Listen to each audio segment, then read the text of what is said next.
Hello, my friend. Today I will tell you another long-forgotten legend. Close your eyes and let the magic transport you to Middle-earth. Our journey begins.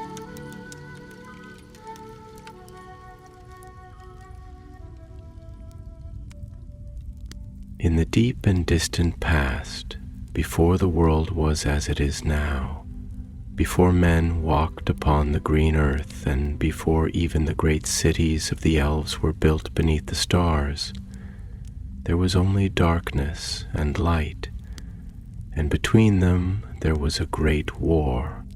It is said that in the beginning, before the first age of Middle-earth, before even the trees of Valinor bloomed with silver and gold, there was one who sought dominion over all things. He was not always as he became.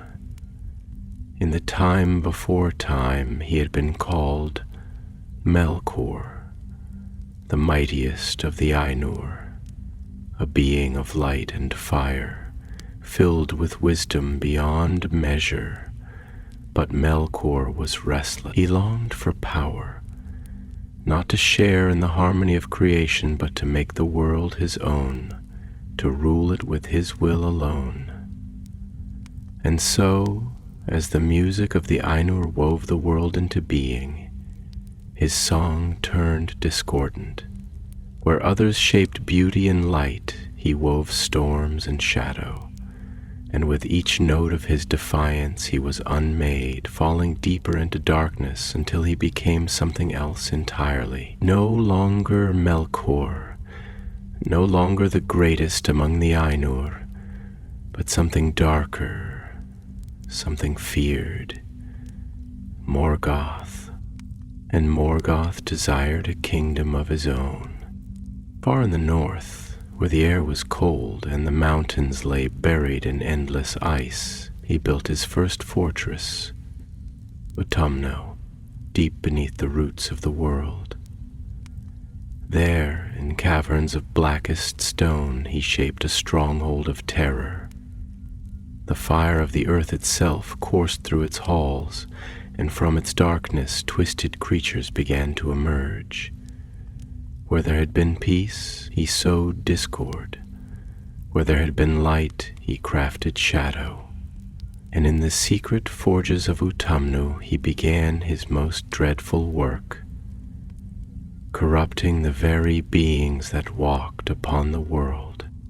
It was here that he took those who wandered too far into the night, who strayed beyond the watchful eyes of their kin. It was here that he bent the first of the elves to his will, twisting them, breaking them, reshaping them into something new.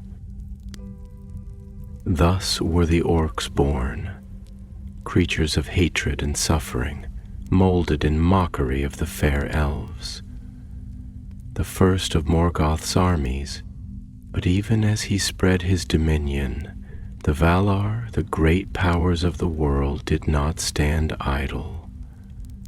In the distant west, where the blessed realm lay bathed in the light of the two trees, they saw the growing shadow. And at last they rose against him. The war that followed was terrible. The earth shook with battle as the Valar descended upon Middle-earth, their wrath like a storm that shattered mountains and sundered the land. The gates of Utumno, vast and unbreakable, were torn asunder. Morgoth fought with all the power he had hoarded, but against the strength of the Valar he was cast down. They took him in chains, dragging him from the depths of his ruined fortress, and for a time the world knew peace. The great halls of Utumno lay in ruin, buried beneath ice and time. The shadow had been vanquished. Or so they believed, for darkness, once born, is not so easily undone. Deep beneath the earth, in places unseen by any eye, the remnants of Morgoth's servants did not perish. And far to the west, in the hallowed halls of the Valar, there was one who did not forget his master. His name was Sauron. Long had he served Morgoth, his most cunning lieutenant, his greatest disciple. And though his master had been cast into the void, Sauron still walked the world. He slipped away from the ruins of Utumno into the wilds where the light did not reach, and in secret he watched. He waited, for he knew the truth. Morgoth had been defeated, but he had not been destroyed. And where there is ruin, there can be rebirth. And so, while the world thought itself free, Sauron worked in the shadows. He gathered the creatures that had fled Utumno, the beasts of darkness, the remnants of Morgoth's armies, and far to the north, where the mountains clawed at the sky and the land itself lay in shadow, he built something new. A fortress, a stronghold to replace Utumno. Its name would be Angband. It was not as vast as Utumno had been, not as deep, nor as hidden, but it was strong, its walls raised in defiance of the light, its gates guarded by creatures of fire and iron. In its depths, the forges of Morgoth burned new, and though its halls lay silent, awaiting their master's return, Sauron stood within them, watching, listening, for he knew what the others did not. Morgoth would return. The shadow had only begun to fall. The world had been remade in the wake of Morgoth's defeat, or so the Valar believed.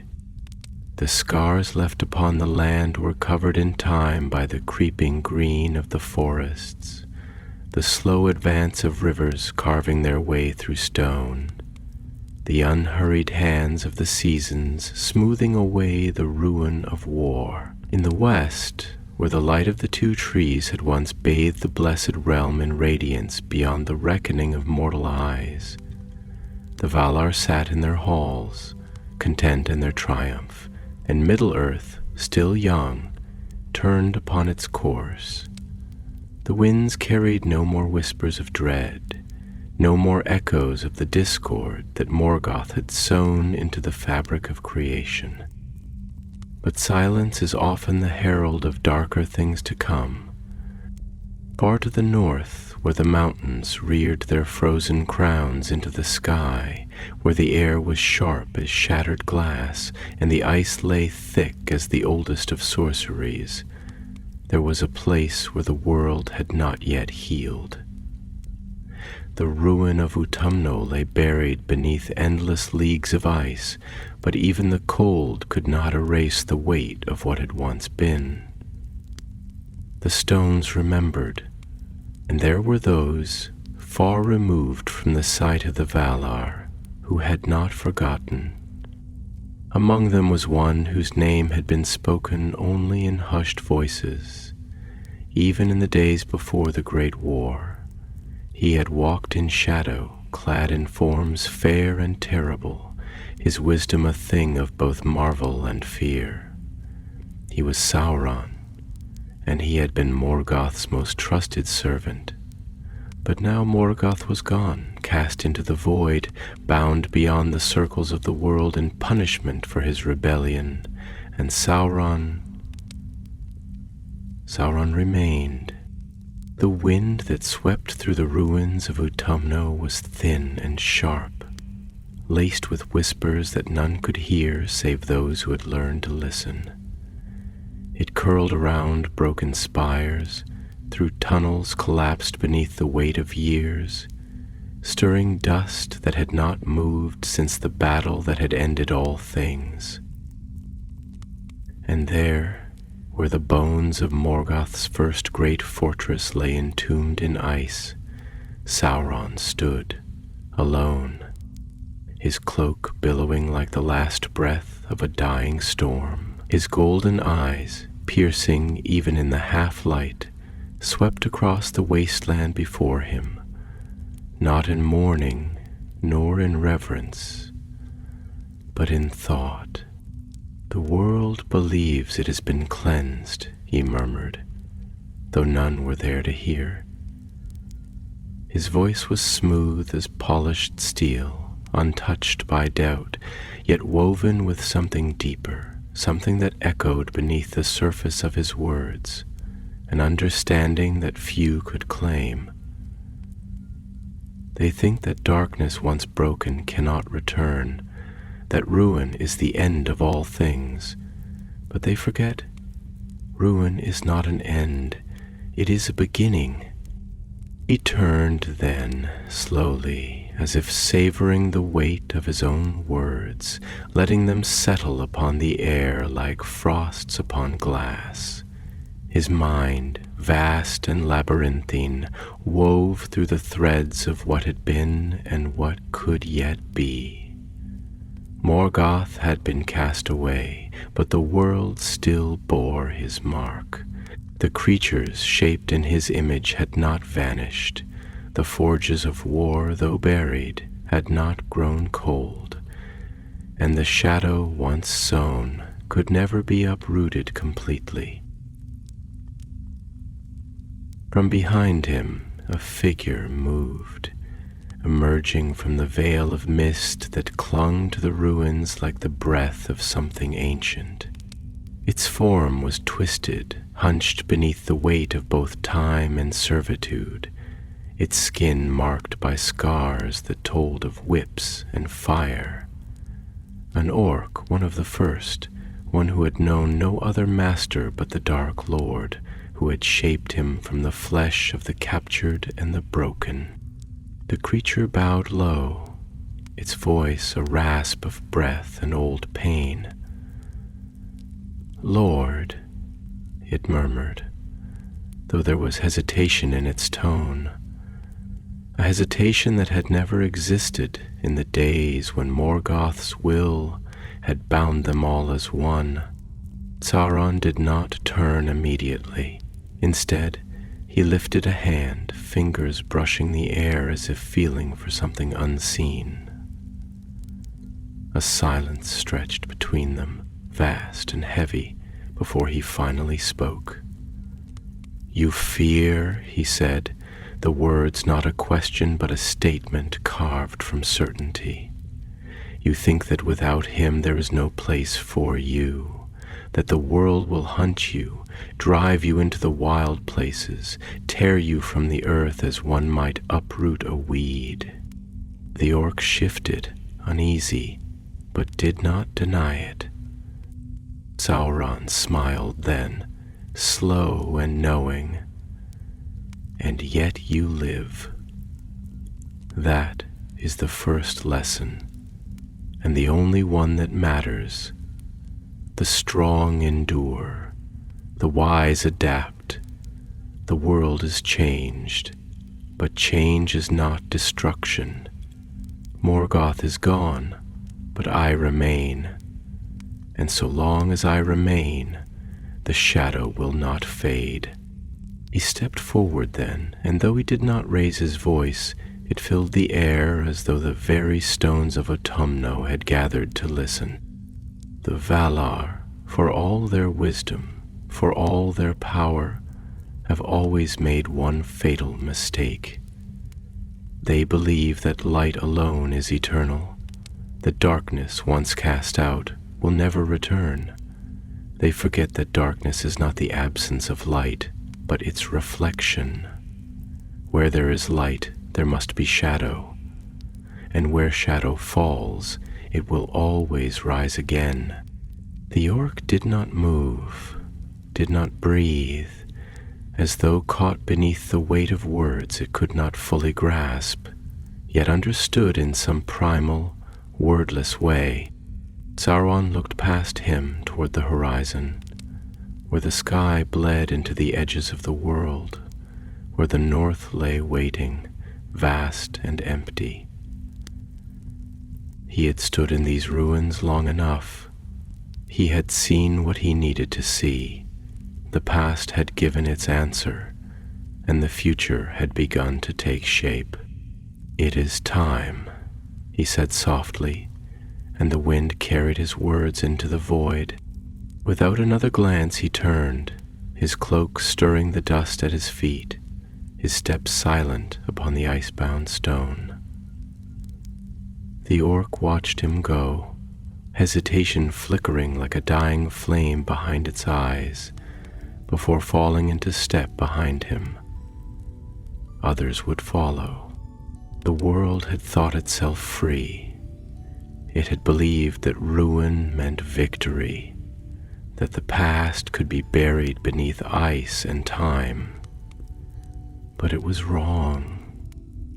For in the north, where the mountains stood like jagged teeth, where the land itself lay broken beneath the weight of the first war, something stirred. The ruins of Utumno lay silent, but silence was never truly empty. The forges of darkness had grown cold, but fire could be rekindled, and far beyond the sight of any living thing, where even the stars dared not look, a new fortress was rising. Its walls would be thick, its gates unyielding, its foundations laid deep into the bones of the earth itself.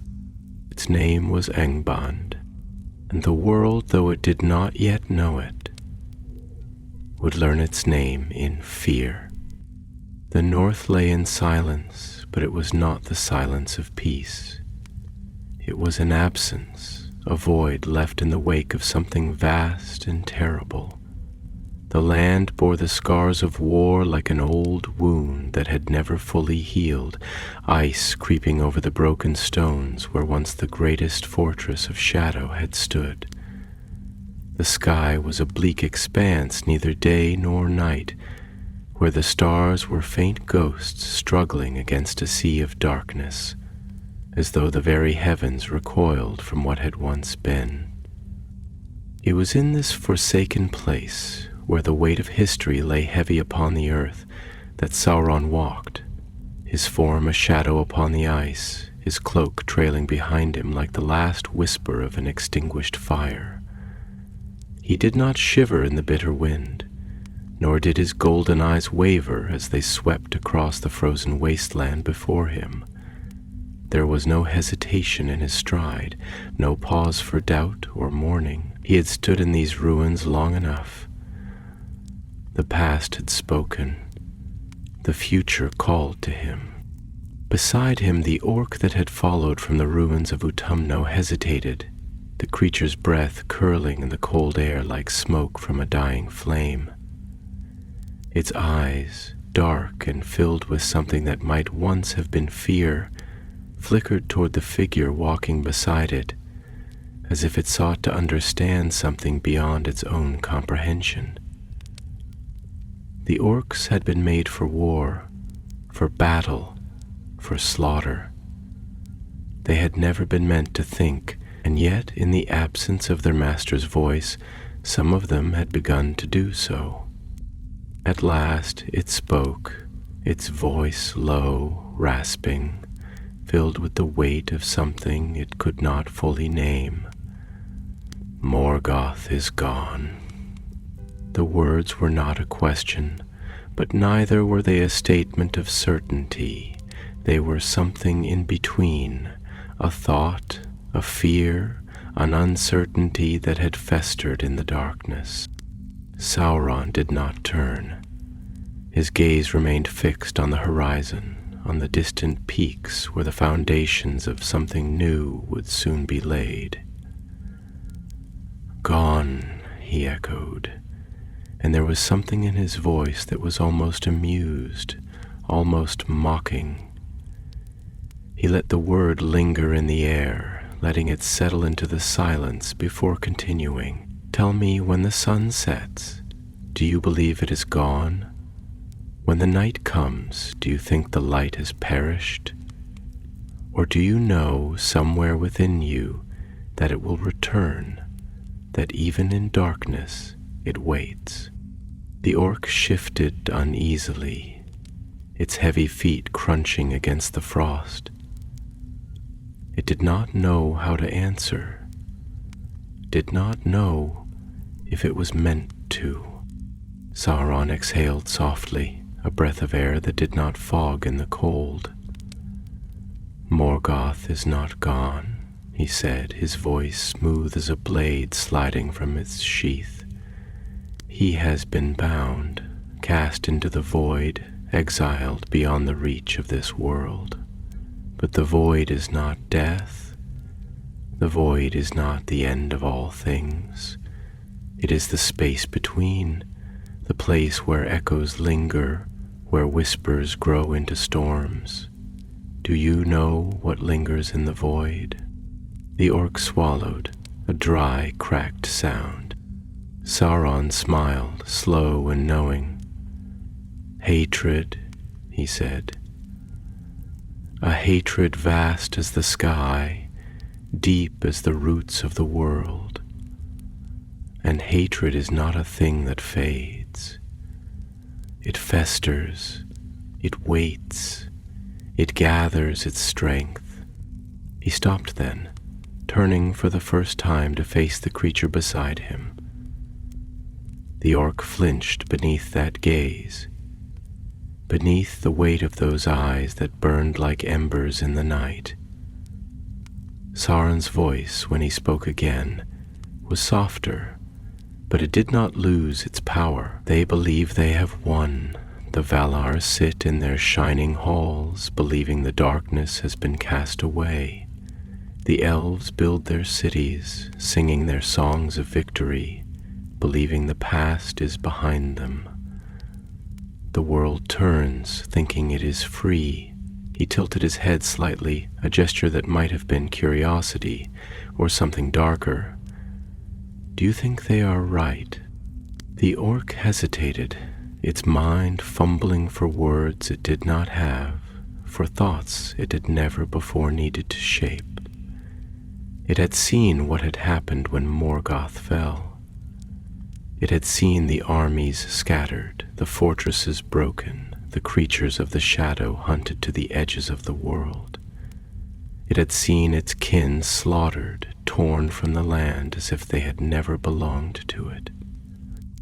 He had seen the end, and yet, as it stood there beneath the weight of Sauron's gaze, beneath the vast emptiness of the northern sky, it felt something stir, something deep, something old. A memory, perhaps, not of words, but of instinct, of certainty. "No," it said at last, the words slow, as though it had to drag it from the depths of something long buried. "No, they are wrong." Sauron watched it for a long moment, his expression unreadable.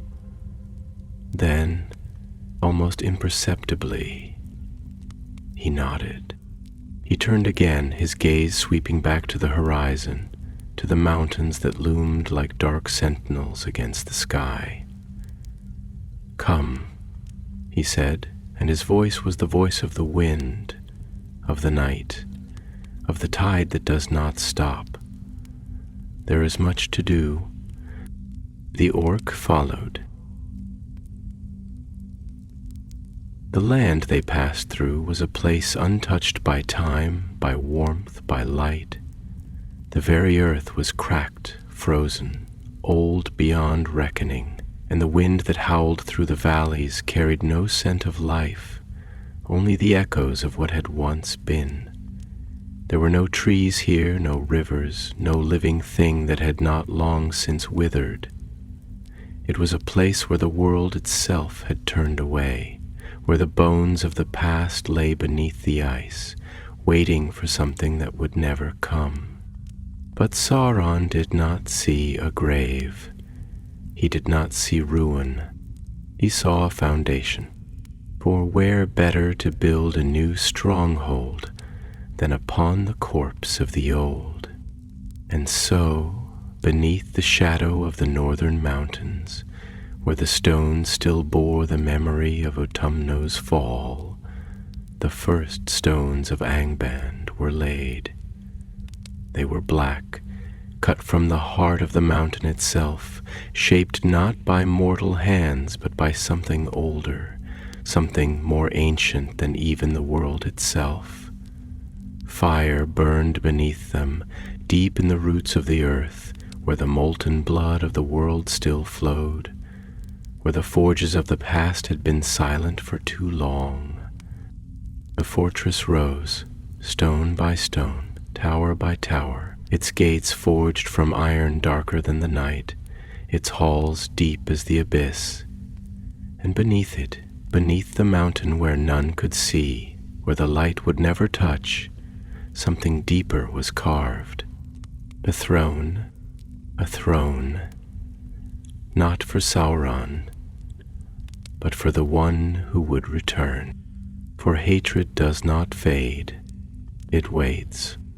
And in the halls of Angband, beneath the iron crown of the north, the world would learn that ruin is not the end of all things. It is only the beginning.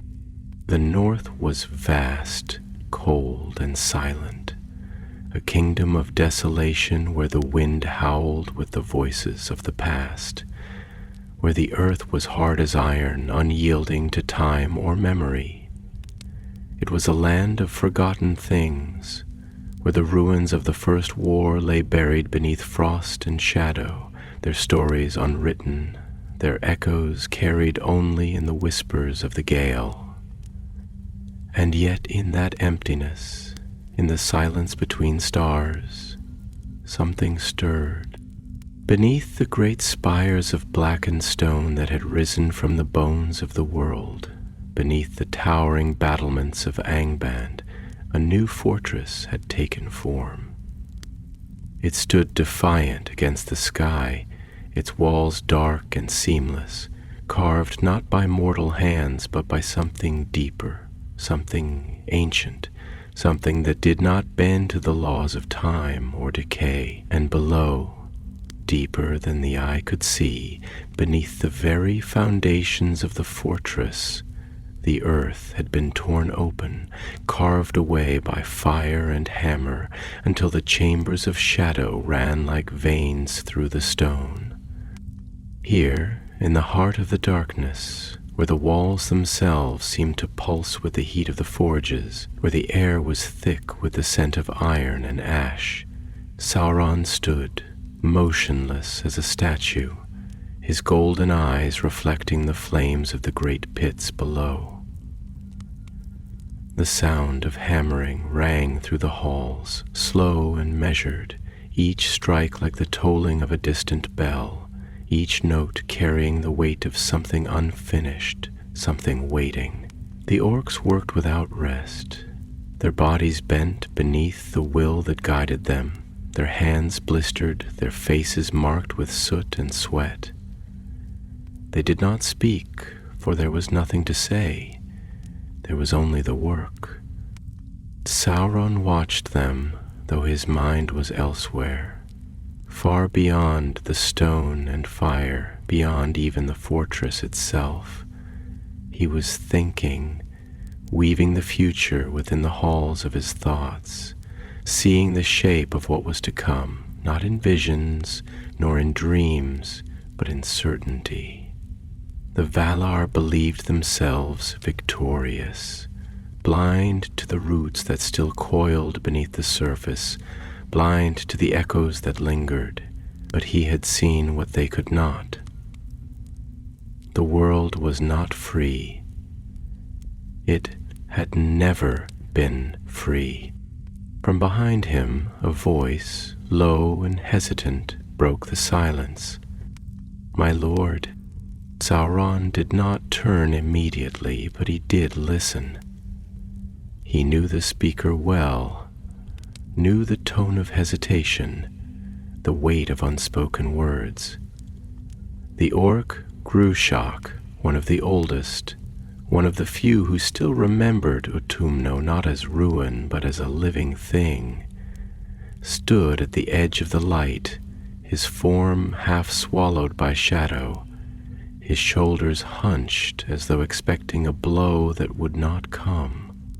"Speak," Sauron said, his voice smooth, unhurried, though it carried with it a weight that pressed against the walls, a presence that filled the space between them.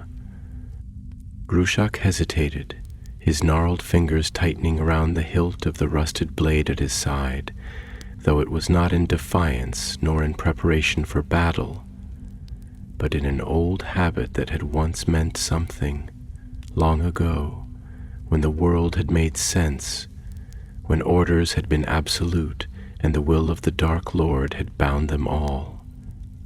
But now there was doubt. And doubt was a slow disease, creeping into the bones like frost, turning certainty to hesitation, strength to uncertainty. "The others," the orc said at last, his voice rough as broken stone. "They whisper. They do not say it aloud, but I hear them.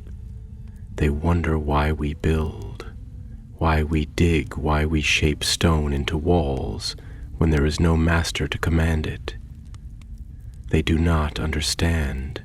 They remember the war, my lord. They remember what it was to serve, but they do not know what comes after. They fear." The word hung in the air, not as accusation, but as truth. Sauron was silent for a long moment, and in that silence the sound of the forges seemed louder, the heat more suffocating, the very walls of Angband pressing in, listening, waiting. And then, slowly, he turned, his golden eyes gleaming like embers in the dark, and when he spoke, his voice was calm, measured, but filled with something deep, something vast.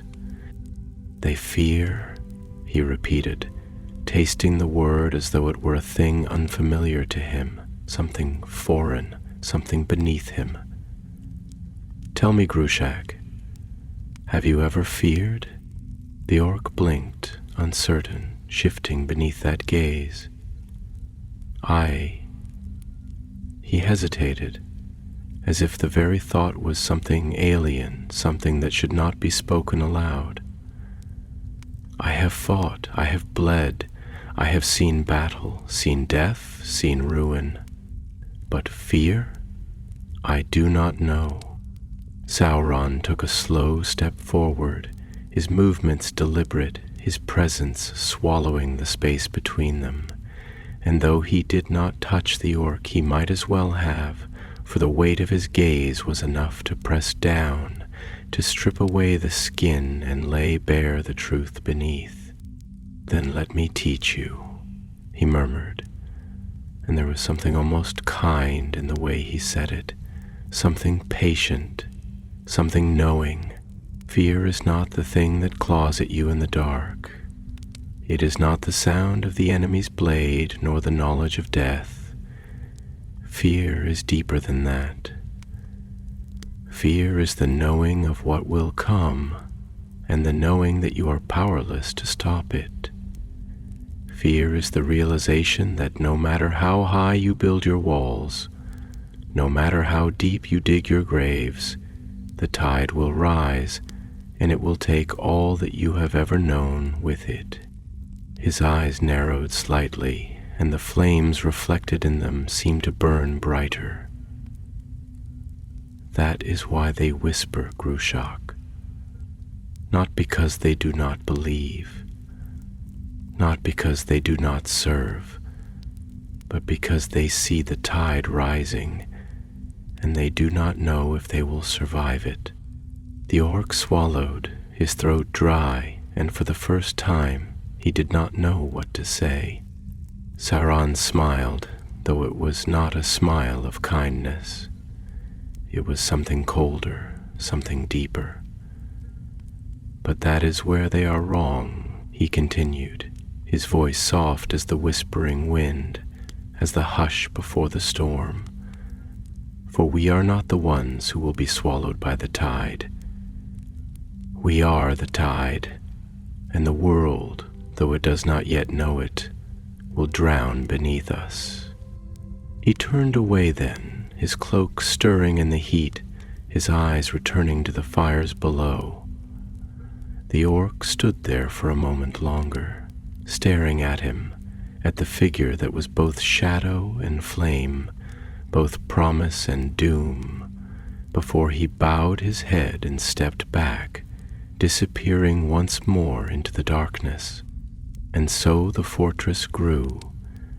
Stone by stone, tower by tower, its walls rose like jagged teeth, its gates sealed with iron that no light could touch, and beneath it, in the places where even shadow feared to tread, the halls stretched deep, waiting, watching.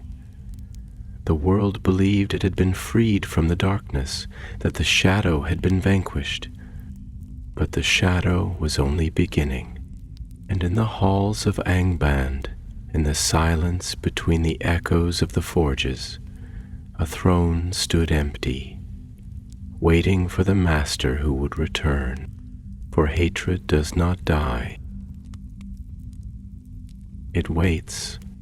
The halls of Angband stretch deep into the bones of the world, winding corridors of black stone carved with the precision of something both ancient and patient, each passage a whisper in the dark, each vault a space where time had ceased to matter.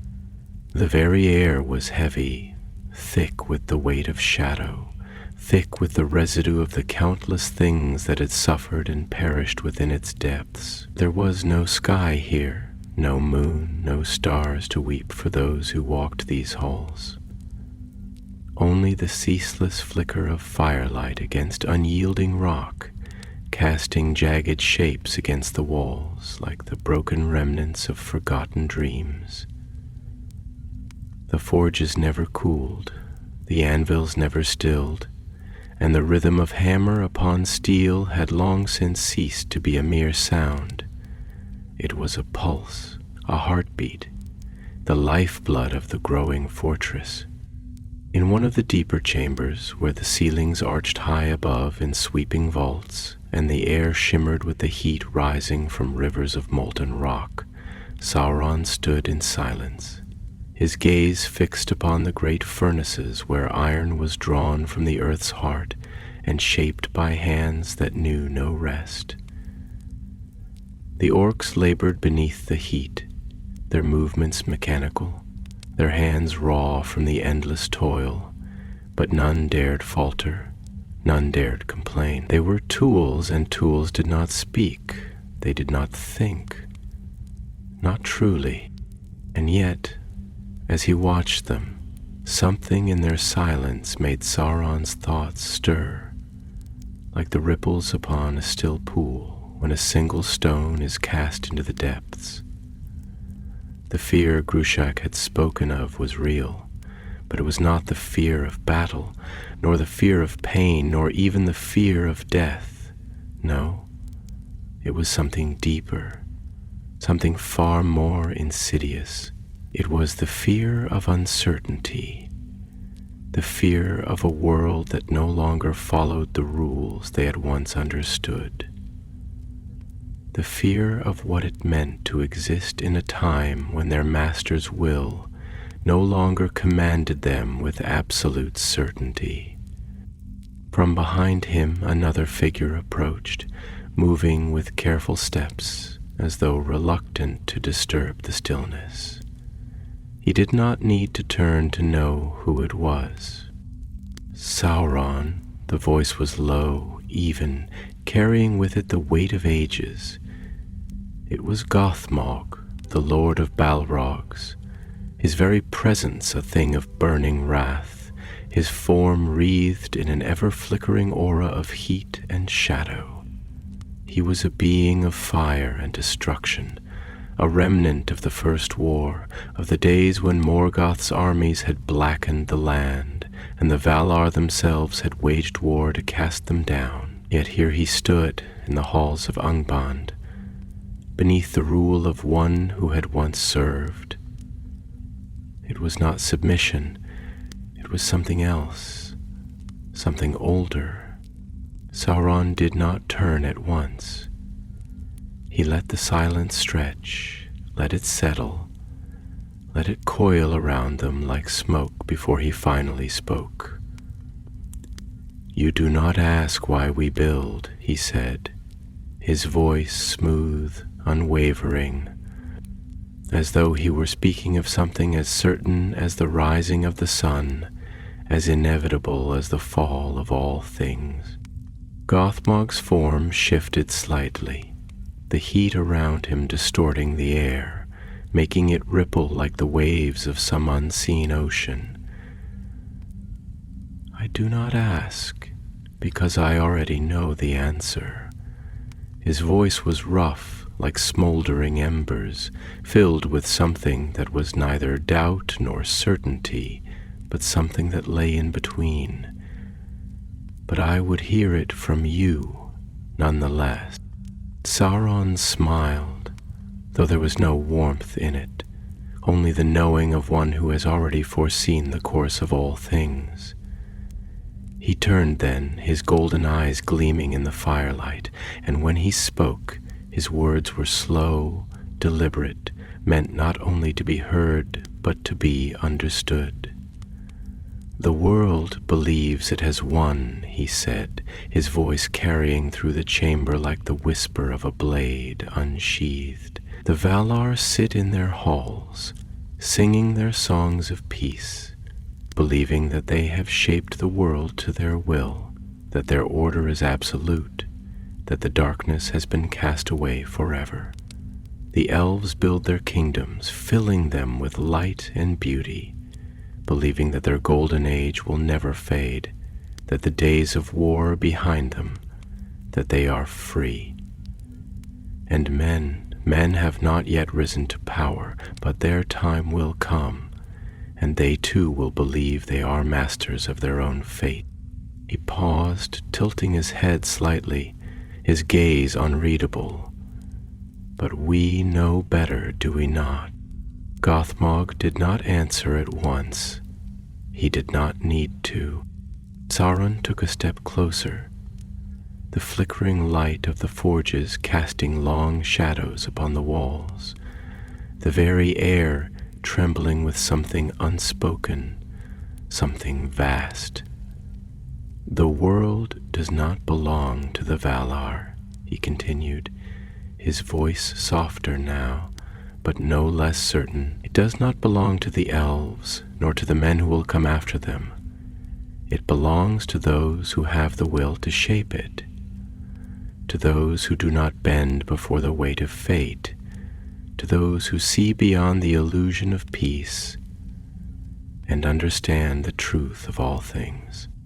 His gaze locked with Gothmog's, and in that moment it was as though the very air had turned to something solid, something that pressed down upon them both, something that carried with it the weight of things yet to come.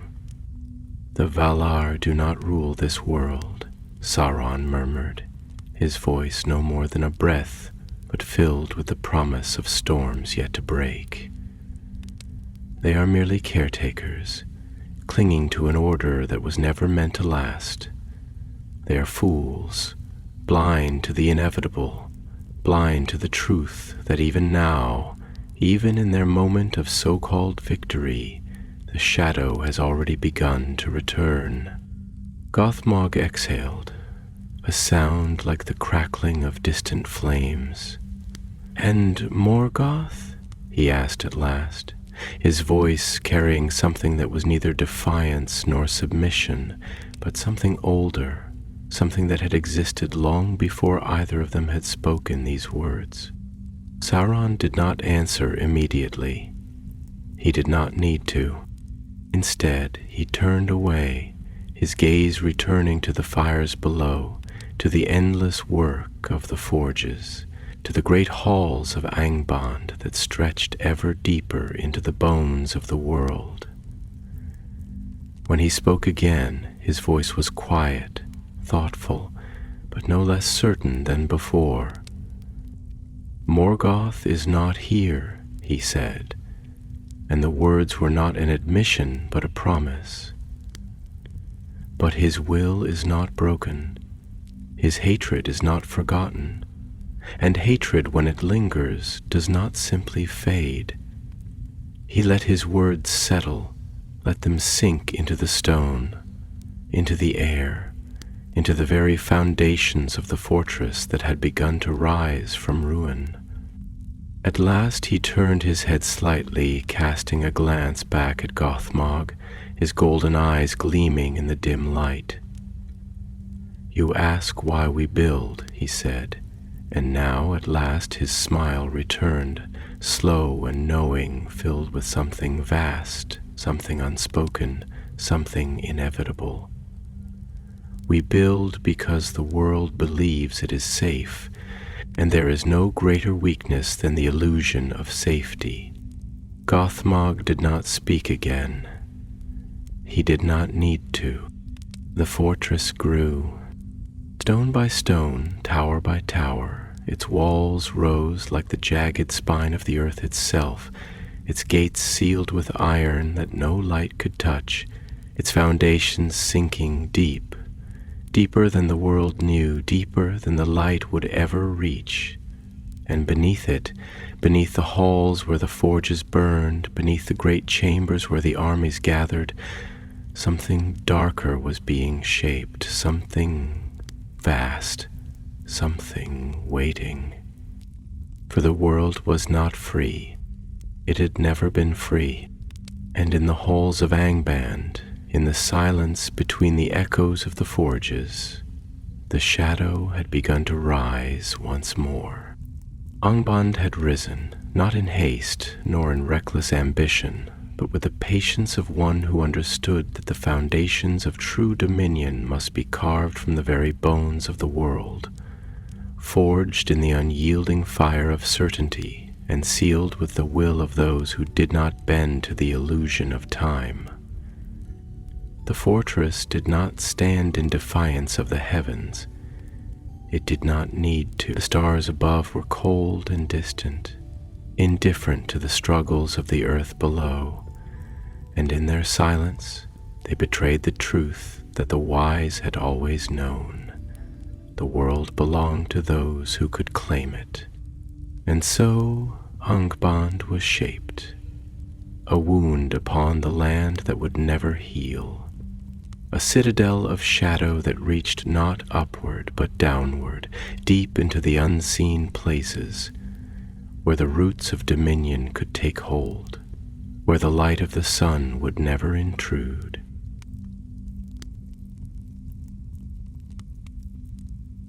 The wind that howled across the northern wastes did not touch these halls, nor did the changing of the seasons leave its mark upon the blackened stone. The air was thick, not with the scent of growing things, not with the breath of the open sky, but with something older, something that had no place in the world above. It was the air of the abyss, of the places where light had never been welcome, where the forge fires burned without end, where the very walls seemed to pulse with the slow, patient heartbeat of something vast and waiting. The halls of Angband were not silent, though no voices rose in song, no idle chatter filled the spaces between the forges. Instead, there was a different kind of sound, a constant, unceasing rhythm, the hammer upon the anvil, the grinding of stone against stone, the roar of fire as it devoured iron and spat it forth again, reshaped, reforged, readied for what was to come. And in the heart of this great darkness, in the deepest of halls where the shadows were thickest, where the heat of the earth itself bled into the stone, Sauron stood, watching, waiting, listening. His form was still, his cloak unmoving despite the stirring of the air, his golden eyes fixed upon the firelight that danced upon the dark metal of the great forge. He was alone, and yet he was not. The fortress was never truly empty. Even in its silence, there were always things that lurked in the dark corners, unseen but not unfelt.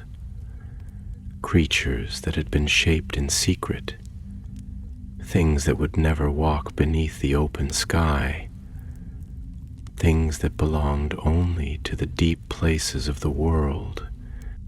The sound of approaching footsteps was soft, nearly lost beneath the ceaseless murmur of the forges.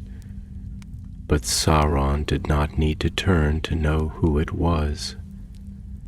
The presence was familiar, a thing of heat and shadow, of strength that did not bow, of fire that did not fade.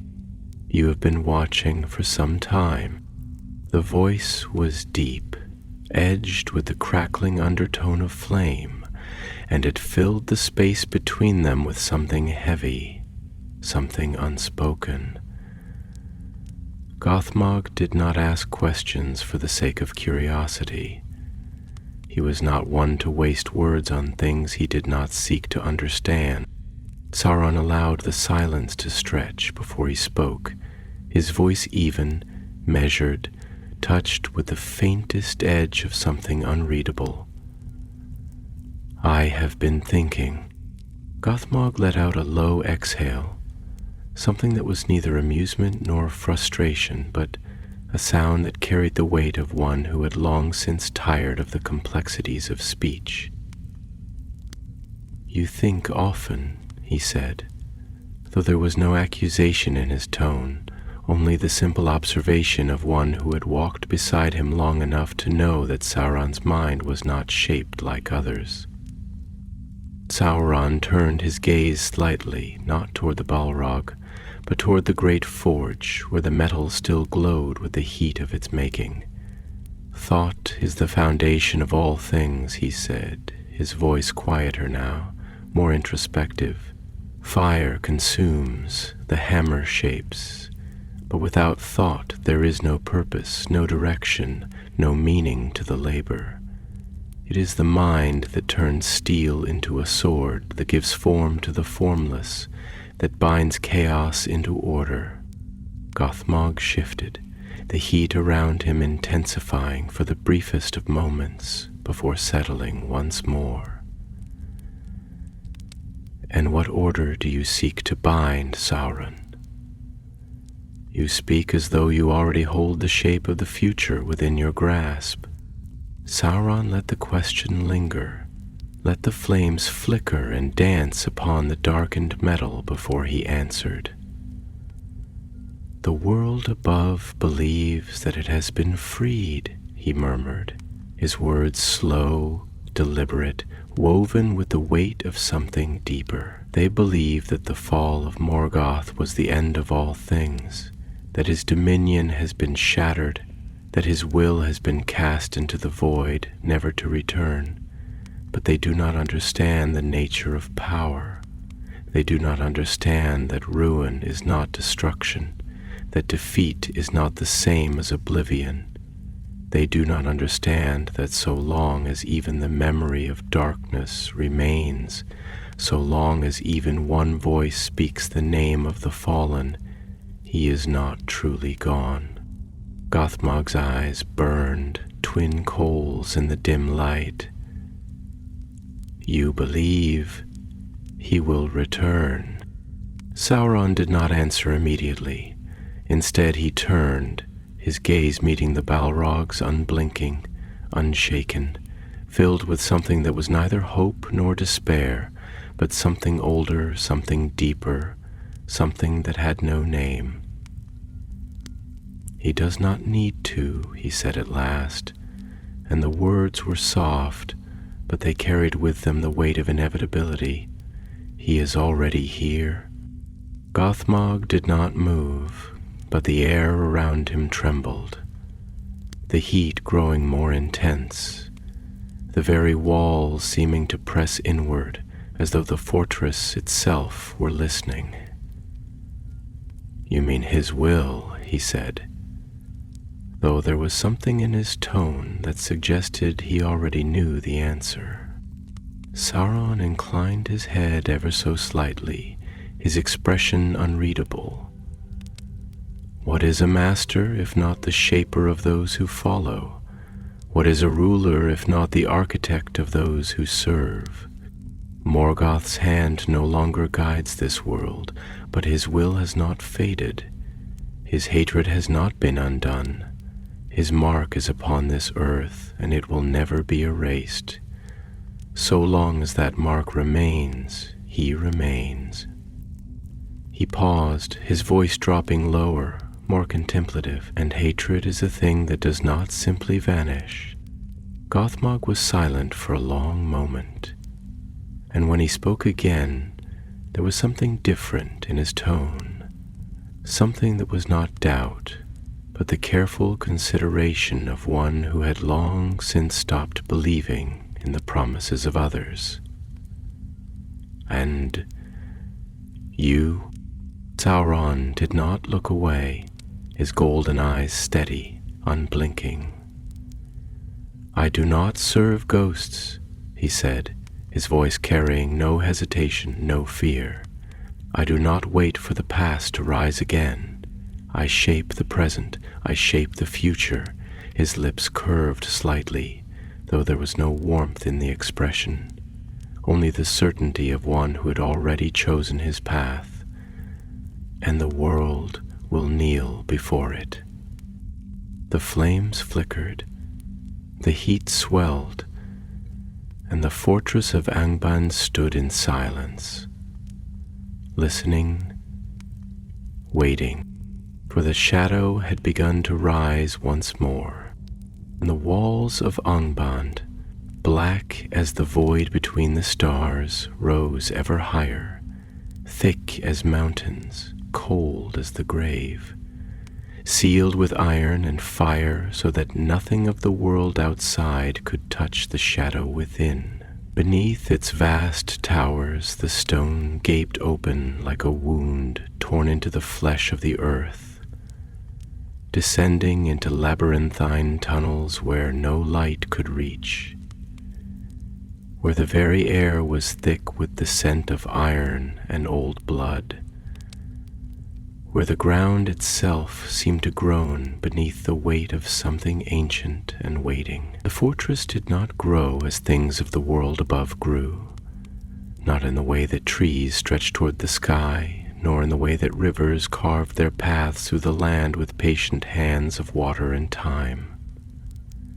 It was not shaped by nature, nor by the slow turning of the ages, but by will alone, by a design that had no room for accident, no space for error. It was a thing of intent, a monument to the knowledge that only in shadow could true dominion be forged. The great furnaces beneath the stronghold never ceased their work, and the forges, their throats agape like beasts of hunger, devoured ore without rest, belching forth smoke and molten fire in a ceaseless rhythm that mimicked the beating of some monstrous heart. The halls trembled with the weight of industry, the endless shaping of weapons and armor, of siege engines, and the cruel devices of war. The clang of hammer upon anvil rang through the corridors like the tolling of a bell, a sound that was neither joyous nor mournful, but something beyond both. A sound that carried with it the inevitability of what was to come.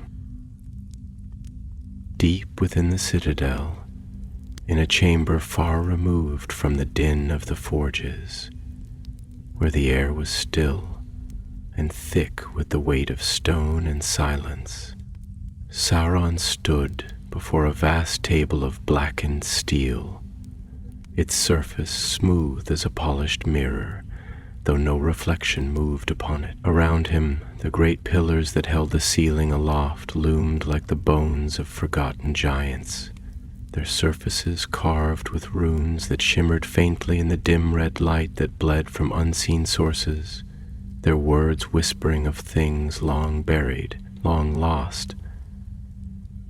The chamber was vast, yet it felt smaller than it was, as though the very walls conspired to draw inward, pressing against the mind, tightening like a fist around the throat of thought. Across from him Gothmog stood, the glow of his fire casting shifting shadows upon the walls, his massive form barely stirring, though the air around him rippled like the heat above a blazing pyre. His presence filled the chamber with a different kind of weight, a pressure not of stone and silence, but of something older, something violent and waiting, like the quiet before a storm that would never pass. The silence between them stretched, thick and unbroken, until at last Sauron spoke, his voice smooth as the curve of a blade, yet carrying within it something deeper, something colder. "There is a difference," he said, his golden eyes narrowing slightly, his hands resting lightly upon the table before him, "between power that is given and power that is taken. The world above does not understand this. They believe that kings rule by right, that dominion is something bestowed by the will of those who follow, that authority is granted, not seized. But we know otherwise, do we not?" Gothmog did not answer at once, but his presence seemed to shift slightly, the fire in his eyes burning lower for the briefest of moments before flaring again, his voice low, crackling, heavy with something that was neither agreement nor dissent. "You speak as though power is a thing separate from those who wield it," he said, his tone carrying the weight of one who had long since stopped concerning himself with the intricacies of words, yet who knew their worth all the same, as though it is something that can be claimed, shaped, forged like steel. "But power is not merely the hand that holds the blade, it is the blade itself. And a blade does not care who wields it. It cuts all the same."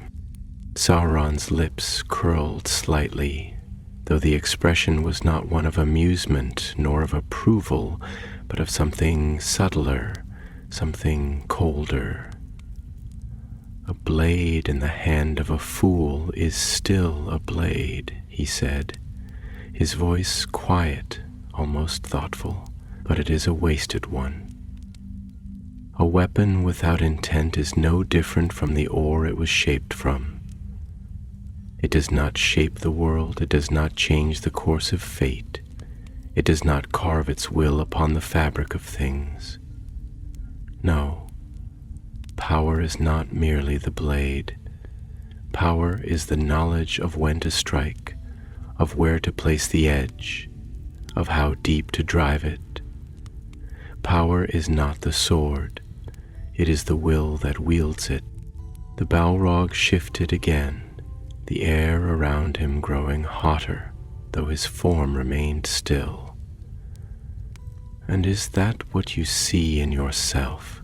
he asked, his voice like the rolling of thunder over distant mountains, deep and knowing. "The hand upon the hilt, the mind that chooses when to cut?"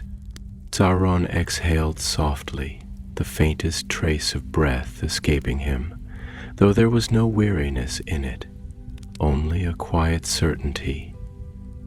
"I see what must be done," he murmured, his gaze dropping for the briefest of moments to the table before him, to the great map that had been etched into its surface, a map that was not of lands and kingdoms, but of plans and possibilities, of threads woven together in the vast loom of time. "I see the shape of things as they are and as they must become. I see the flaws in the great tapestry, the loose strands that must be pulled, the threads that must be rewoven. And I see that none above understand what they have created, They believe that by casting Morgoth down they have ended his shadow, that by sealing him beyond the world they have unmade his will, but they forget that a shadow does not die when its master falls. It lingers, it waits, and in time it moves on its own. Gothmog did not speak immediately, but his gaze remained fixed upon the dark figure before him, watching, weighing. "Then tell me," he said at last, his voice quieter now, though no less heavy, "what shape do you intend to give the world? If it is a tapestry unraveled, then what pattern do you seek to weave?" Sauron's fingers brushed lightly against the steel surface of the table, tracing the invisible lines of something unseen, something vast. "Order," he said, the word falling from his lips like a stone into deep water. Not the illusion of order that the Valar cling to, not the fragile harmony that the elves seek to preserve, not the fleeting dominion that men will one day struggle to grasp. True order, a world where the strong do not bow to the weak, where the foolish do not dictate the course of the wise, where there is no place for hesitation, for weakness, for the meaningless struggle of lesser things, a world where the hand that wields the blade does not waver. Gothmog's fire flared higher for a moment, then stilled. "And when this world is shaped, when the blade has cut away all that is weak, what then?" Sauron's gaze lifted, meeting the Balrogs with an unwavering certainty that was neither pride nor arrogance, but something deeper, something immovable. "Then," he said, his voice soft, yet carrying with it the weight of something vast, something inevitable, "it will be a world without fear." The flames flickered, the forges roared, and the walls of Angband stood unshaken, for the shadow had begun to rise once more. The stronghold of Angband had grown, not in the manner of things that belong to the realm of life, but in the manner of things that fester, that spread like rot beneath the surface of the world, unseen by those who believe themselves safe beneath the golden light of the stars. It was not a city nor a kingdom in the way that the elves built their fair havens, nor in the way that men would one day raise their towers of stone and wood to the sky. It was a thing of will, a structure not of mere rock and mortar, but of intent, shaped not by the hands of craftsmen, but by the force of something greater, something inexorable, something that did not yield to time or tide. The walls of Angband did not gleam with the soft radiance of polished marble, nor did its gates open to receive the weary traveler seeking respite from the long road. Instead, its iron doors stood closed, vast and immovable, the very air around them heavy with the weight of unspoken things, of dread, of waiting, as though the fortress itself was something alive, something that listened, something that remembered. Beneath its towers, beneath its endless halls and blackened corridors, the forges burned without end, their flames rising like the tongues of some great beast that slumbered in the deep, hungry but not yet waking.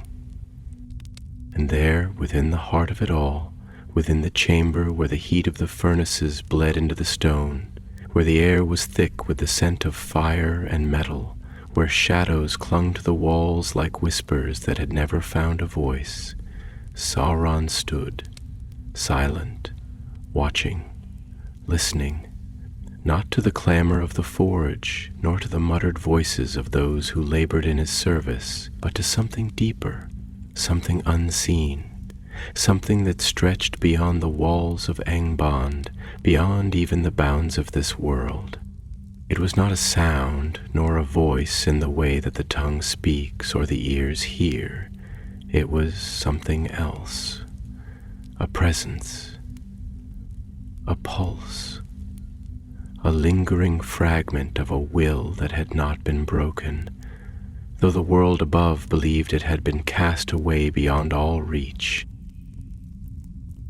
Sauron's golden eyes narrowed, his hands resting lightly against the great stone table before him, its blackened surface marked with runes that pulsed faintly in the dim light, their meaning lost to all but the one who had carved them.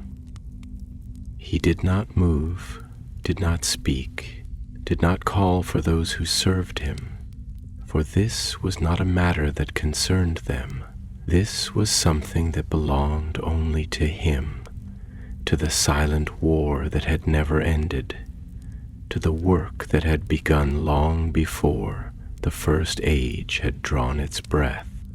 The sound of footsteps, measured and heavy, filled the silence. He did not turn. He did not need to. You feel it too. Gothmog's voice, rough and edged with the low, crackling undertone of flame, broke the stillness like the first breath of fire upon dry wood, setting something alight, something waiting to burn. Sauron exhaled. The movement so slight, so controlled, that it might not have been a breath at all, but something else, something unseen. "I do not feel," he murmured, his voice smooth as polished steel, as deliberate as the hand that places the final stone in the foundation of a great tower. "I perceive." Gothmog stepped forward, his form little more than a great mass of heat and shadow, the very air around him shimmering with the force of his presence, as though the fortress itself bent beneath the weight of something that did not belong to the mortal plane. His eyes, burning embers set deep within the darkness of his form, narrowed, though not in doubt, nor in disbelief, but in something older, something deeper, something that had neither name nor shape, but which had lived within him since the days before the sun had ever graced the sky. "The whispers grow louder," he said, his voice lower now, as though the words themselves carried something that should not be spoken too loudly, something that did not belong in the open, not even here, not even in Angband, where no light had ever touched. Sauron lifted his gaze, his golden eyes unblinking, unshaken. "Whispers are but the echoes of a voice that has not yet spoken in full," he said, and there was something in his tone, something vast, something that stretched beyond the moment, beyond the walls of this fortress, beyond even the span of the world itself. A whisper is not a thing of weakness. It is a thing of patience.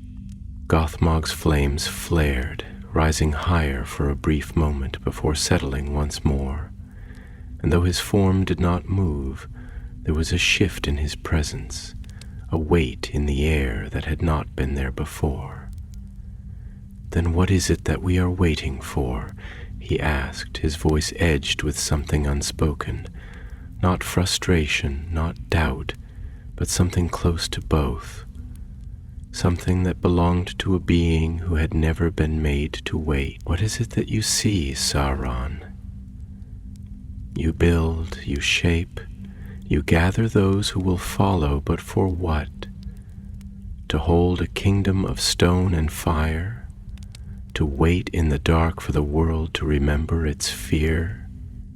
Sauron's lips curved ever so slightly, not in amusement, nor in arrogance, but in something colder, something calculated, something that had already seen the outcome of the war before the first blade had ever been drawn.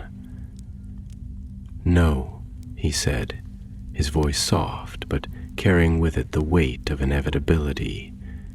"Not to wait." He turned then, his gaze sweeping over the chamber, over the forges that burned like the heart of a sleeping dragon, over the shadows that clung to the walls, over the great iron doors that led out into the halls of Angband, where the slow march of something vast and unseen had already begun. "We do not wait," he murmured, and his voice was lower now, almost thoughtful, almost distant, as though he spoke not to Gothmog, nor even to the walls that surrounded them, but to something else, something far away, something that had not yet woken, but which had never truly slept. "We prepare." Gothmog did not move, but the air around him burned hotter, the weight of his fire pressing against the walls, against the stone, against the very air itself. "Then when?" he asked, and now there was something sharper in his voice, something more certain, something that had cast away hesitation and now stood on the edge of something vast. "When does the shadow rise?" Sauron's golden eyes gleamed not with fire nor with wrath, but with something greater, something that had no name, something that did not belong to the world as it was, but to the world as it would become. "The world believes it is free," he said, and now his voice was no more than a breath, yet it carried with it the weight of doom, of fate, of something that had already begun, something that could not be stopped. Gothmog's flames flickered, the forges burned, the halls of Angband stood waiting, for the world above had forgotten, but the shadow had never truly left, and soon, very soon, it would rise again.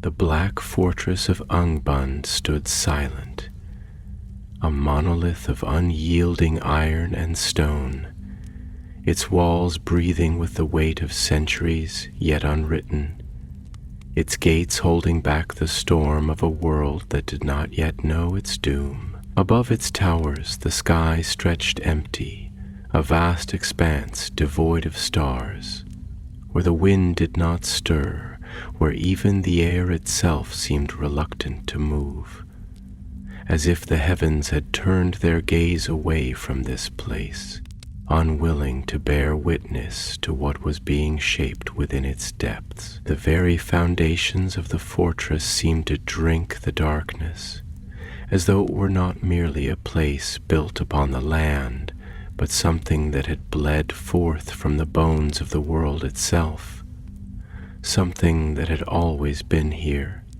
waiting, patient as the void beyond the veil of the world.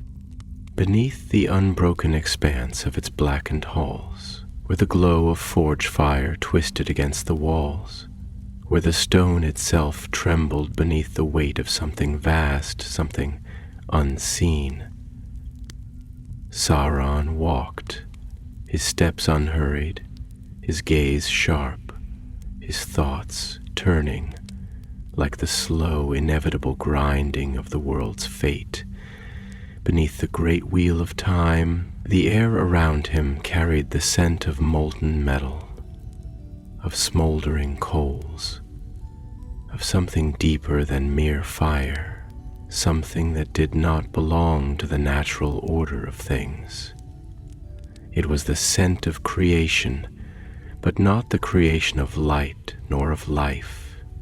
No, this was a creation of purpose, of something shaped in the furnace of will, of something meant not to grow but to endure, In the vast chamber where the great engines of war were being forged, where the labor of the orcs, the trolls, and the creatures that had no name yet shaped the weapons of a battle that had not yet begun, Gothmog stood, his hulking form wreathed in the unceasing flicker of flames, his presence a thing of unbearable heat and shadow, a force that did not belong to the world above, but to the very fires of the First Age, to the war that had torn the heavens themselves apart. He did not look toward Sauron as he entered, did not bow, did not speak at once.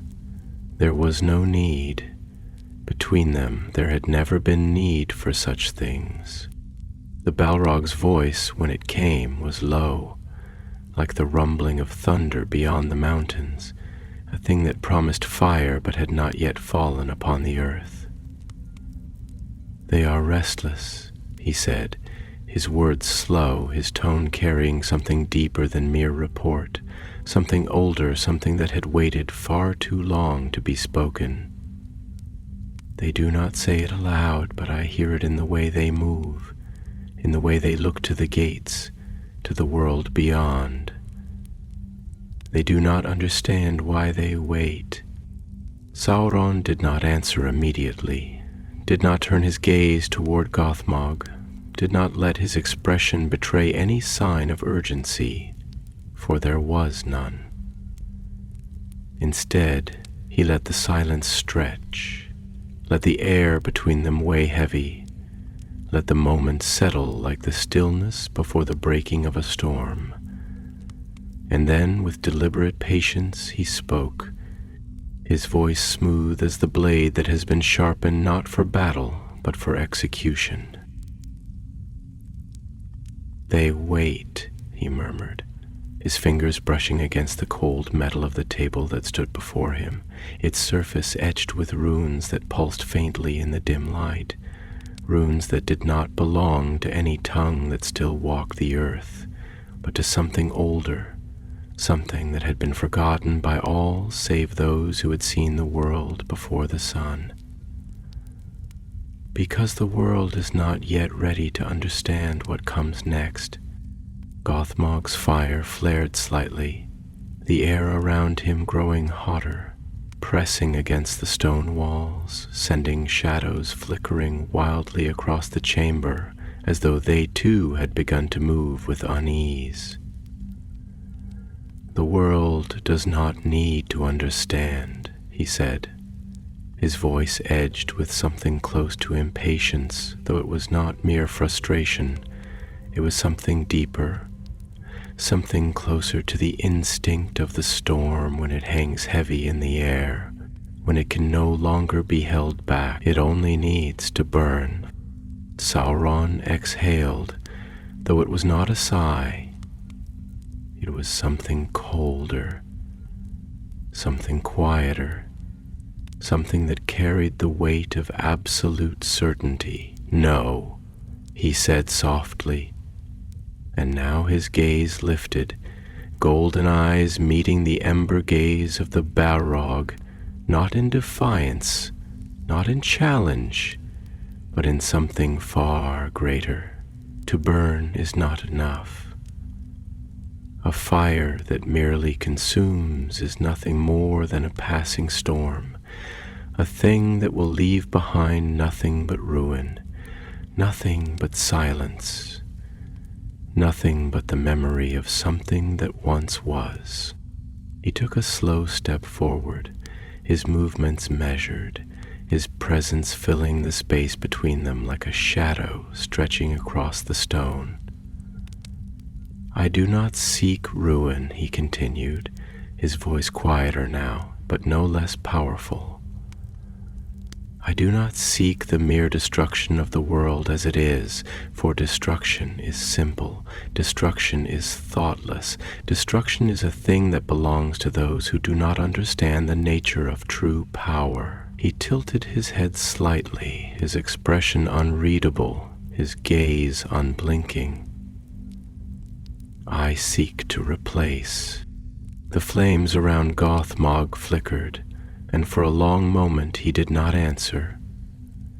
He only watched, his great form motionless, the heat of his presence still, as though even the fire that wreathed him had hesitated, had paused at the weight of something greater than its own fury. And then, at last, he spoke. "And when it is replaced?" he asked, his voice quieter now, though no less edged with the hunger of something that had always belonged to fire, to war. "What will remain?" Sauron's expression did not change, did not waver, did not yield. "Order," he said, and the word was not spoken with passion, nor with wrath, nor with the weight of vengeance. It was spoken with certainty, with purpose, with the knowledge that there was no other answer. A world where chaos is nothing but a memory. A world where those who are weak do not pretend to rule those who are strong. A world where the hand that wields power does not tremble with indecision, does not bend before the fickleness of mercy, does not crumble beneath the weight of foolish ideals. His golden eyes darkened slightly, the dim light of the forge reflecting against them like fire upon the surface of a still lake. "A world that does not fear the shadow," he murmured, his voice now no more than a whisper, though it echoed through the great chamber as though it had been written into the very stone itself, into the very foundations of Angband. "But embraces it." For a long moment there was no sound but the slow crackling of flames, the distant ring of steel against steel in the forges beyond. And then at last Gothmog moved, his fire rising, his form shifting, his presence turning, not in rebellion, not in submission, but in understanding. And beyond them, beyond the black gates of Angband, beyond the mountains that clawed at the sky, beyond the lands where the elves still sang their songs of peace, beyond the world that believed itself safe in its ignorance, the shadow had begun to spread, and it would not stop, for Morgoth had fallen, but his will had not faded, and Sauron would see it carried to its end. For ruin was never the end of the dark. It was only the beginning